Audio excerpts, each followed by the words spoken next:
मंडळी 19 फेब्रुवारी 1630ला शिवनेरीवर सनई चौघड यांचा गजर झाला आणि एका युगाचा प्रारंभ झाला. ज्या काळात चहूकडे अंधार होता, गुलामी होती, त्या काळात एका राजाने शून्यातून विश्व निर्माण केलं. कपाळाला चंद्रकोर, हाती भवानी तलवार आणि काळजात रयतेचं प्रेम घेऊन हिंदवी स्वराज्य उभं केलं. ते म्हणजे छत्रपती शिवाजी महाराज. शिवाजी महाराजांनी आपल्या अफाट बुद्धिमत्ता, शौर्य आणि कुशल प्रशासनाच्या जोरावर गुलामगिरीच्या अंधारात असलेल्या जनतेला स्वातंत्र्याची पहाट दाखवली. शिवाजी महाराजांनी केवळ स्वराज्याची स्थापना केली नाही, तर स्त्रियांचा सन्मान, शेतकऱ्यांचे हित आणि धार्मिक सहिष्णुतेचा आदर्श दिला. म्हणूनच आज आपण छत्रपती शिवाजी महाराजांच्या आयुष्यातील 5 हुशारीचे किस्से जाणून घेऊयात.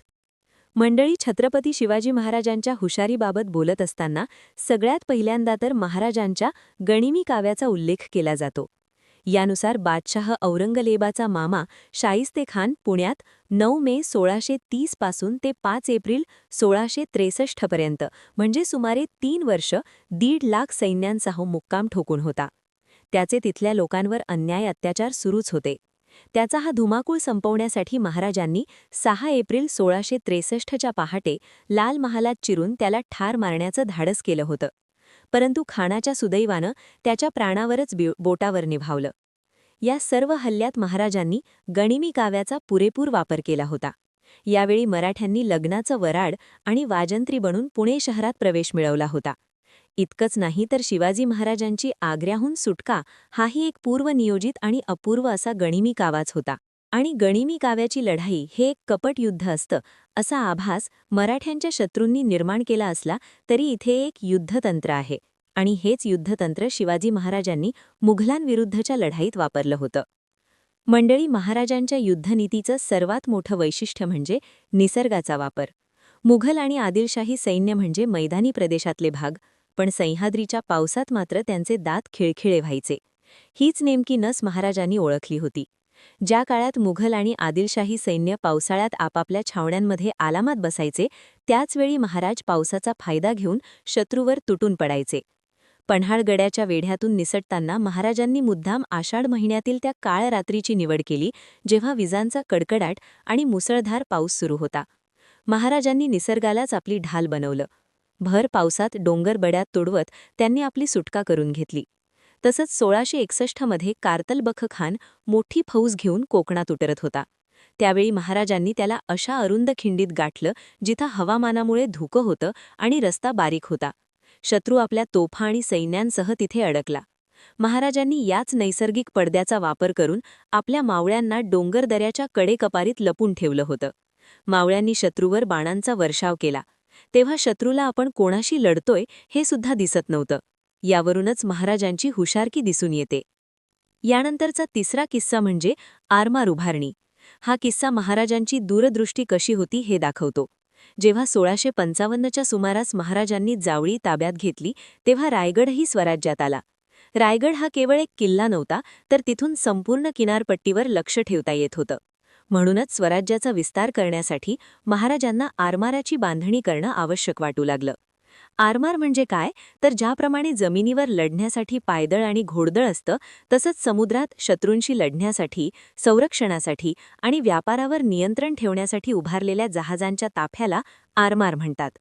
त्यामुळे ज्याचं आरमार त्याचा समुद्र हे महाराजांचं समीकरण अगदी स्पष्ट होतं. मग महाराजांनी 1659मध्ये मराठ्यांच्या आरमाराची मुहूर्तमेढ रोवली. जहाज बांधणी, जहाजांसाठी सुरक्षित बंदरे, जहाज दुरुस्तीची तरतूद आणि या जहाजांसाठी लागणारे शिक्षित आरमारी सैनिक तयार करणं ही सगळी कामं केली. यामुळे इंग्रजांनी 26 नोव्हेंबर 1664 रोजी पाठवलेल्या पत्रात इतर राजांना कळवलं की शिवाजी विजयी आणि अनिर्बंध असून त्यांचं सामर्थ्य रोज वाढतंय. सभोवतालच्या राजांना त्यांची मोठी दहशत वाटते.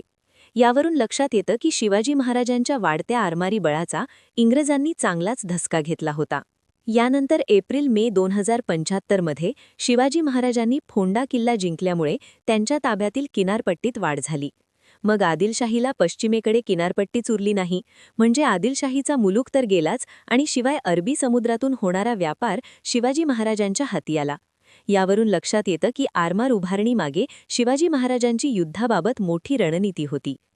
मंडळी, छत्रपती शिवाजी महाराजांच्या शौर्यकथा आपण सगळ्यांनी ऐकल्यात, पण त्यांची बुद्धिमत्ता आणि नियोजन आणि दूरदृष्टी थक्क करणारी होती. प्रतापगडाचा पायथ्याशी झालेला अफजल खानाचा वध हे शिवरायांच्या युद्धनीतीचं, संयमाचं आणि नियोजनाचं एक उत्तम उदाहरण होतं. महाराजांनी खानाला आपण घाबरलो असल्याचं दाखवलं आणि आपल्याला युद्ध करायचं नाही असं दाखवत भेटून बोलायचं ठरवलं आणि भेटीसाठी प्रतापगडावर बोलवलं. महाराजांना भेटीसाठी प्रतापगडाच्या पायथ्याशी एक आलिशान शामियाना उभारला. अटीनुसार दोघांनाही निशस्त्र यायचं होतं आणि सोबत फक्त 10 अंगरक्षक आणायचे होते. त्यातील एकच अंगरक्षक शामियाना बाहेर उभा राहील आणि इतर लांब बसतील असं ठरलं होतं. महाराजांना खानाच्या कपटी स्वभावाची पूर्ण कल्पना होती. त्यामुळे त्यांनी निशस्त्र जाण्याचं नाटक केलं असलं तरी स्वतःच्या सुरक्षेची पूर्ण तयारी केली होती. अंगात चिलखत आणि डाव्या हाताच्या पंजात वाघनखे लपवली होती, ज्यामुळे जेव्हा अफजल खानाने महाराजांना मिठी मारण्याचं सोंग केलं आणि महाराजांवर वार केला त्यावेळेस चिलखत घातल्यामुळे तो वार वाया गेला आणि तेव्हा महाराजांनी आपल्या डाव्या हातातील वाघनखे खानाच्या पोटात खुपसली आणि त्याचा कोथळा बाहेर काढला. यावरूनच लक्षात येतं की छत्रपती शिवाजी महाराज फक्त शूर नव्हते तर बुद्धिमान आणि तितकेच हुशार होते. मंडळी, यानंतर महाराजांच्या हुशारिकीचा अजून एक किस्सा म्हणजे सुरतवर छापा. यालाच सुरतची लूट असंही म्हटलं जातं. पण वास्तविक पाहता सुरतवर छापा टाकणं ही महाराजांची एक रणनीती होती. यानुसार सुरत मुघलांच्या हाती असताना मुघलांनी स्वराज्याची केलेली लूट आणि नुकसान भरून काढण्यासाठी, स्वराज्य अधिक बळकट करण्यासाठी महाराजांना शेवटचा निर्णय घेणं भाग पडलं. छत्रपती शिवाजी महाराजांच्या चरित्रात सुरत प्रकरण खूप महत्त्वाचं होतं, कारण सुरतच्या मोहिमेनं महाराजांना जागतिक कीर्ती प्राप्त झाली. मुघल साम्राज्यात दिल्लीनंतर महत्त्वाचं असलेलं सुरत शहर एक जागतिक व्यापारी केंद्र होतं. मुघल साम्राज्याची शान असलेल्या या शहरात महाराजांनी छापा टाकून खंडणी वसूल केली, कारण शाईस्तेखानानं 3 वर्ष स्वराज्यात धुमाकूळ घातला होता. सलग 3 वर्ष स्वराज्यात मुघल फौजा नासधूस करत होत्या, त्यामुळे स्वराज्याची आर्थिक घडी विस्कळीत झाली होती. नवीन किल्ले बांधणं, किल्ल्याची डागडुजी करणं, फौज उभारणं, तोफा, दारुगोळा विकत घेणं अशा कामांसाठी भरपूर निधीची गरज होती. त्यामुळे शत्रू राज्यात छापा टाकून खंडणी वसूल करणं काही गैर नव्हतं. त्यामुळे शिवाजी महाराजांनी मुघल साम्राज्यातील वैभवशाली अशा सुरतवर हल्ला करून खंडणी वसूल करण्याचं ठरवलं. यामध्ये कोणत्याही प्रकारची लूट नाही, तर जशास तसं उत्तर होतं. शिवाजी महाराजांच्या प्रत्येक युद्धामागे, रणनीतीमागे आणि मुघलांविरुद्धच्या गनिमी काव्यामध्ये केवळ स्वराज्याचा विचार होता. महाराजांनी युद्ध करताना स्वराज्याच्या किंवा मुघलांच्या सामान्य जनतेवर अत्याचार होणार नाही याची नेहमी काळजी घेतली. यातूनच महाराजांचं स्वराज्यावर आणि रयतेवर असलेलं प्रेम स्पष्टपणे दिसून येतं. तर मंडळी, हे होते छत्रपती शिवाजी महाराजांच्या अफाट बुद्धिमत्तेचे आणि दूरदृष्टीचे काही किस्से. यावरून एक गोष्ट स्पष्ट होते की महाराज केवळ तलवारीने लढणारे योद्धा नव्हते, तर ते हुशार, चतुर आणि दूरदृष्टी असलेले राजे होते. शत्रूचा संख्याबळ कितीही असलं तरी आपल्या बुद्धीच्या जोरावर आणि योग्य नियोजनाने परिस्थिती कशी पालटायची हे या किस्स्यांवरून लक्षात येतं.